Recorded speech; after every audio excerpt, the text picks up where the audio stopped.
प्यारे दोस्तों, बहुत बहुत स्वागत है आपका अपने चैनल यूजी सीनियर साहित्य दर्पण में।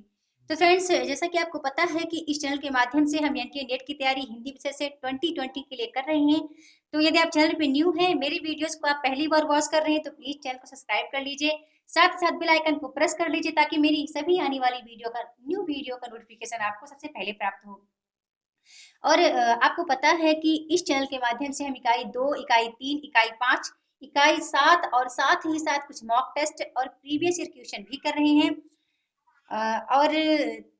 और हिंदी साहित्य का इतिहास आचार्य रामचंद्र शुक्ल कृत ग्रंथ का भी हम अध्ययन कर ही रहे हैं। तो आज आप इन वीडियोस को देखना चाहते हैं तो चैनल के प्लेलिस्ट में जाकर वहां से देख सकते हैं। ओके, चलिए चलते हैं हम आज की क्लास में।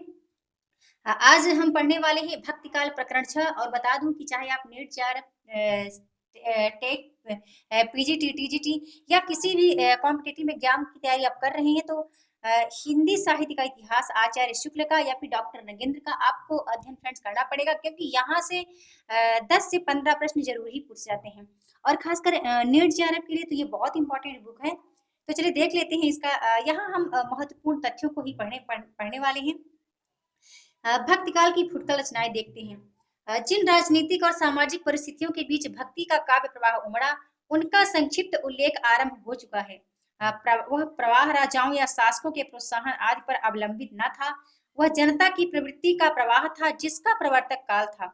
न तो उसका पुरस्कार या यश के लोभ ने उत्पन्न किया था और न भय रोक सकता था। उस प्रवाह काल के भीतर काल के बीच अकबर ऐसे योग्य और गुणग्राही शासक का भारत के अधीश्वर के रूप में प्रतिष्ठित होना एक आकस्मिक बात थी। अतः सूर और तुलसी ऐसे भक्त कविश्वरों के प्रादुर्भाव के कारणों में अकबर द्वारा संस्थापित शांति सुख को गिनना भारी भूल है। उस शांति सुख के परिणाम स्वरूप जो साहित्य उत्पन्न हुआ वह दूसरे ढंग का था। उसका कोई एक निश्चित स्वरूप न था। सच पूछिए तो वह उन कई प्रकार की रचना पद्धतियों का पुनरुत्थान था जो पठानों के शासनकाल की शांति और विप्लव के बीच दब सी गई थी और धीरे धीरे लुप्त होने जा रही थी। चलिए हम इंपॉर्टेंट पढ़ते हैं फ्रेंड्स। जैसे कि आपको पता है इस चैनल के माध्यम से हम महत्वपूर्ण बातों का अध्ययन कर रहे हैं। यहाँ से पढ़ते हैं जहाँ एग्जाम में पूछा जाता है। जो भारतीय कलावंत छोटे मोटे राजाओं के यहाँ किसी प्रकार अपना निर्वाह करते हुए संगीत का को सहारा दिए हुए थे, वे अब शाही दरबार में पहुंचकर वाह वाह की ध्वनि के बीच अपना कर्तव्य दिखाने लगे थे। आप इसको याद रखिएगा कि ये प्रकरण 6 में सगुण धारा के प्रकरण 6 की ये वक्तव्य है, ठीक है, ये वाक्य है। क्योंकि इस बार फ्रेंड्स हमें बहुत अपनी तैयारी को बहुत बेस्ट रखनी है। कंपटीशन बहुत तेज हो रखा है, क्योंकि लॉकडाउन में सभी अपनी तैयारी बहुत अच्छे तरीके से कर रहे हैं घर बैठकर। तो हमें भी उनके जैसा ही बनना है। ओके, उनके जैसा ही मेहनत करनी है। बेशक हमें 2 से 4-5 घंटे क्यों ना पढ़ने पड़े, बट हमें तैयारी करनी है, क्योंकि हम और आप दोनों मिलकर इस मौके को खोने वाले नहीं है, है ना। चल चलते हैं, निश्चित देखते हैं। कवियों के सम्मान के साथ साथ कविता का सम्मान भी यहाँ तक बढ़ा कि अब्दुल रहीम खान खाना ऐसे उच्च पदस्थ सरदार क्या बादशाह तक ब्रज भाषा की ऐसी कविता करने लगे। जाको जस है जगत में जगत सराहे जाहि, ताको जीवन सफल है कहत अकबर साहि। इंपॉर्टेंट है। चलिए इंपॉर्टेंट और कुछ देखते हैं। नरहर और गंग ऐसे सुकवि और तानसेन ऐसे गायक अकबरी दरबार की शोभा बढ़ाते थे। यह अनुकूल परिस्थिति हिंदी काव्य को अग्रसर करने में अवश्य सहायक हुई। वीर श्रृंगार और नीति की कविताओं के आविर्भाव के लिए विस्तृत क्षेत्र फिर खुल गए, जैसा कि आरंभ काल में दिखाया जा चुका है। फुटकल कविताएं अधिकतर इन्हीं विषयों को लेकर छप्पय कवित्त सवयों और दोहों में हुआ करती थी। मुक्तक रचनाओं के अतिरिक्त प्रबंध काव्य परंपरा ने भी जोर पकड़ा और अनेक अच्छे आख्यान काव्य भी इस काल में लिखे गए। खेद है कि नाटकों की रचना की ओर ध्यान नहीं गया। हृदय राम के भाषा हनुमान नाटक को नाटक नहीं कह सकते, ये इंपॉर्टेंट है, ठीक है। एग्जाम में कई बार इनका हृदय राम का हनुमान नाटक पूछा गया है। इसी प्रकार सुप्रसिद्ध कृष्ण भक्त कवि व्यास जी संवत 1620 के आसपास के देव नामक एक शिष्य का रचा देव माया प्रपंच नाटक भी को नाटक नहीं माना है। इसमें संदेह है कि अकबर के राजकत्व काल में एक और तो साहित्य की चली आती हुई परंपरा को प्रोत्साहन मिला, दूसरी ओर भक्त कवियों की दिव्य वाणी का स्रोत उमड़ चला। इन दोनों ही समृद्ध विभूति से अकबर का राजकत्व काल जगमगा उठा और साहित्य के इतिहास में उसका एक विशेष स्थान हुआ। जिस काल में सूर्य और तुलसी ऐसे भक्त के अवतार तथा नरहरि, गंग और रहीम ऐसे निपुण भावुक कवि दिखाई पड़े, उसके साहित्यिक गौरव की ओर ध्यान जाना स्वाभाविक है। चलिए हम इनको छीहल के बारे में कभी फ्रेंड्स पूछा नहीं जाता, इसलिए हम इनका अध्ययन नहीं कर रहे हैं। हम आगे देखते हैं, इंपॉर्टेंट है नरोत्तम दास जी। नरोत्तम दास जी की जो पंक्तियां हैं ज्ञान में कई बार पूछी जाती हैं, तो प्लीज आप इन पंक्तियों को जरूर याद रखिए। चलिए देख लेते हैं। नरोत्तम दास ये सीतापुर के जिले वाड़ी नामक कस्बे के रहने वाले थे। शिव सिंह सरोज में इनका संवत 1602 में वर्तमान रहना लिखा है। इनकी जाति का उल्लेख कहीं नहीं मिलता। इनका सुदामा चरित्र ग्रंथ बहुत प्रसिद्ध है। इसमें घर घर की दरिद्रता का बहुत ही सुंदर वर्णन है। यद्यपि यह छोटा है तथापि इसकी रचना बहुत ही सरस और हृदय ग्राहिणी है और कवि की भावुकता का परिचय देती है। भाषा भी बहुत ही परिमार्जित और व्यवस्थित है। बहुतेरे कवियों के समान भर्ती के शब्द और वाक्य इसमें नहीं है। कुछ लोगों के अनुसार इन्होंने इसी प्रकार का एक और खंडकाव्य ध्रुव चरित्र भी लिखा है, पर वह कहीं देखने में नहीं आया। सुदामा चरित्र का यह सवैया बहुत लोगों के मुझे सुनाई पड़ता है। ये पंक्ति फ्रेंड्स बहुत इंपॉर्टेंट है और ये मुझे पसंद भी बहुत है। तो इस पंक्ति को मैं गाना चाहूंगी, 2 लाइन।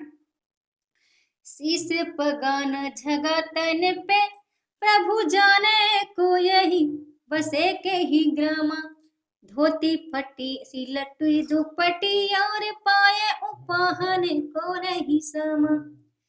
द्वार खड़ो एक द्वार खड़ो दूजे दुर्बल एक, रहो चकी सुबह सुधाया भिरामा।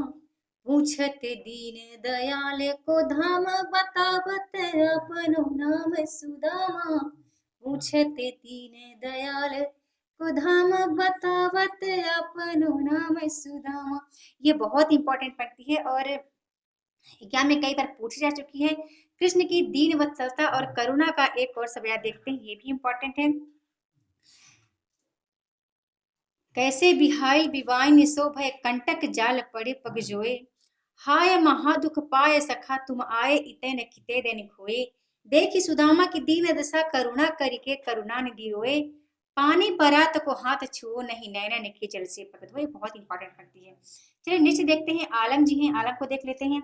ये अकबर के समय के एक मुसलमान कवि थे। इन्होंने सन 1991 में हिजरी यानी संवत सन 1991 अर्थात संवत 1639-40 में माधव नल काम कंदरा नामक एक की प्रेम कहानी दोहा चौपाई में लिखी। ये इंपॉर्टेंट है, ठीक है, इनकी रचना इंपॉर्टेंट है। लिखी है 5-5 चौपाइयों पर एक दोहा एक सोरठा है। यह श्रृंगार रस की दृष्टि से ही लिखी जान पड़ती है, आध्यात्मिक दृष्टि से नहीं। इसमें जो कुछ रुचिरता है वह कहानी की है, वस्तु वर्णन भाव व्यंजना आदि की नहीं।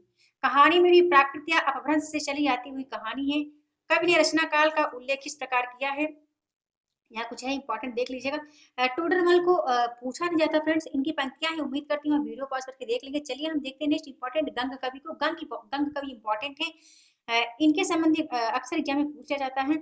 गंग ये अकबर के दरबारी कवि थे और रहीम खान खाना इन्हें बहुत मानते थे। इनके जन्म काल तथा कुल आदि का ठीक वृत्त ज्ञात नहीं। कुछ लोग इन्हें ब्राह्मण कहते हैं, पर अधिकतर ये ब्रह्म भट्ट ही प्रसिद्ध हैं। ऐसा कहा जाता है कि किसी नवाब या राजा की आज्ञा से ये हाथी से चिरवा डाले गए थे और उसी समय मरने के पहले इन्होंने यह दोहा कहा था, कबहू न भड़ुआ रन चढ़े कबहू न बाजी बम्ब, सकल सभा में प्रणाम कर विदा होत कवि गंग। इसके अतिरिक्त कई और कवियों ने भी इस बात का उल्लेख व संकेत किया है। देव कवि ने कहा है, एक भय प्रेत एक मींजे मारे हाथी। इस पद्य पर भी इस संबंध में ध्यान देने योग्य है। कुछ और देखते हैं इंपॉर्टेंट, इनकी एक पंक्ति देखते हैं, ये इंपॉर्टेंट है। इन प्रमाणों से यह घटना ठीक ठहरती है। गंग कवि बहुत निर्भीक होकर बात कहते थे। वे अपने समय के काव्य करने वाले कवियों में सबसे श्रेष्ठ माने जाते हैं। दास जी ने कहा है, तुलसी गंग दुओ भय सुकविन के सरदार। कहते हैं कि रहीम खान खाना इन्हें एक छप्पे व 36 लाख रुपए दे डाले थे। वह छप्पे ये है, ये इंपॉर्टेंट है, ये एग्जाम में आया भी है। चकित भवर रह गयो गम नहीं करत कमल वन, आई फन मन नहीं लेत तेज नहीं बहत पवन बन, हंस मान सर तेजो चक्क चक्की न मिले, अति बहु सुंदर पद्मिनी पुरुष न चहे न करे रति। ये इंपॉर्टेंट है। अब चलिए देखते हैं आचार्य शुक्ल जी ने इनके संबंध में क्या कहा है, क्योंकि अक्सर फ्रेंड्स आचार्य शुक्ल जी के वक्तव्य पूछ ले जाते हैं। तो सारांश यह है कि गंग अपने समय के प्रधान कवि माने जाते थे। इनकी कोई पुस्तक अभी तक मिली नहीं, पुराने संग्रह ग्रंथों में इनके बहुत से कवित्व मिलते हैं। सरल हृदय के अतिरिक्त वाग्वाद्य भी इनमें प्रचुर मात्रा में था। वीर और श्रृंगार रस के बहुत ही रमणीक कवित्व इन्होंने कहे हैं। कुछ नियुक्तियां भी बड़ी मार्मिक हैं। हास्य रस का पुट भी बड़ी निपुणता से ये अपनी रचना में देते हैं। घोर अतिशयोक्तिपूर्ण वस्तु व्यंग पद्धति पर विरह ताप का वर्णन भी इन्होंने किया है। उस समय की रुचि को रंजित करने वाले इन सब गुण इनमें वर्तमान थे, इनमें कोई संदेह नहीं। इनका कविता काल विक्रम की 17वीं शताब्दी का अंत मानना चाहिए। रचना के कुछ नमूने देखिए। तो उम्मीद करती हूँ आप इनको देख लीजिएगा। यहाँ से अभी एग्जाम में फ्रेंड्स पूछे नहीं गए हैं, लेकिन आप देख लीजिएगा यदि आपको ऐसा लगता है इंपॉर्टेंट। बट मैंने जो इंपॉर्टेंट था फ्रेंड्स मैंने बता दिया। इनको आप जरूर याद रखिएगा। तो आज की वीडियो में बस इतना ही। जल्द मिलती हूँ अपने नेक्स्ट वीडियो में न्यू टॉपिक के साथ। तो आपको आज की वीडियो कैसी लगी कमेंट करके जरूर बताना। वीडियो देखने के लिए बहुत बहुत धन्यवाद।